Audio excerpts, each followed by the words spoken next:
My name's Linda Brincks. I'm an agent here with the Rains Group in New Albany, Ohio. And I want to today tell you about 7 different things you can do in preparation for having an inspector come to your home once your house has gone into contract.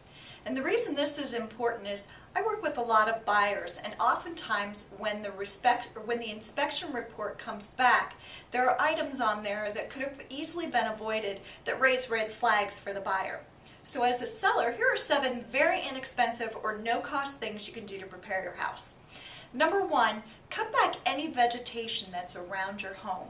Inspectors have a tendency to notice if there are plants and shrubs and trees that are touching the home, because that allows insects actually then to get to your home or into your foundation.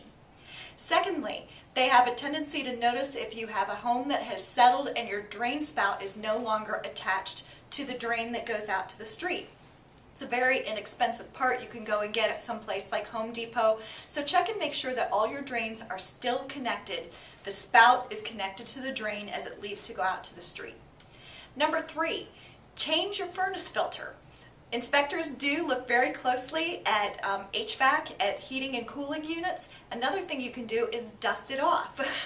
That way it looks like it's been recently maintained. And actually for about $100 or less sometimes you can actually get an inspection done.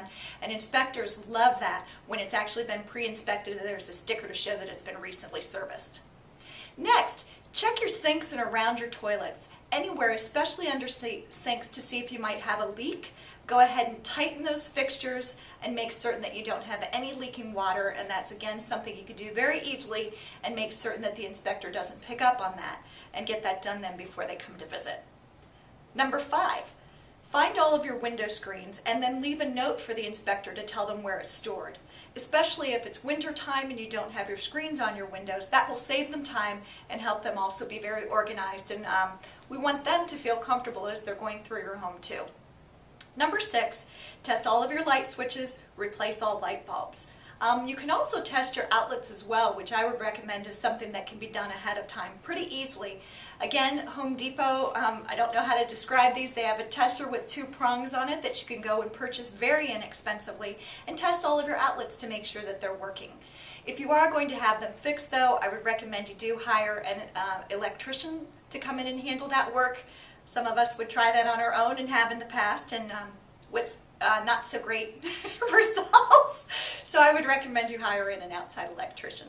The last thing I would say too then, number 7, is take a look around your home and see if you have any ground that is sloping toward your house that could allow water to settle toward the foundation. If it is, go get a couple of bags of dirt and a wheelbarrow and put that in and make certain that water is sloping away from the house. So those are 7 easy, inexpensive things you can do to prepare for the inspector so there are very few red flags raised at the time that you have an inspection done for your new buyer.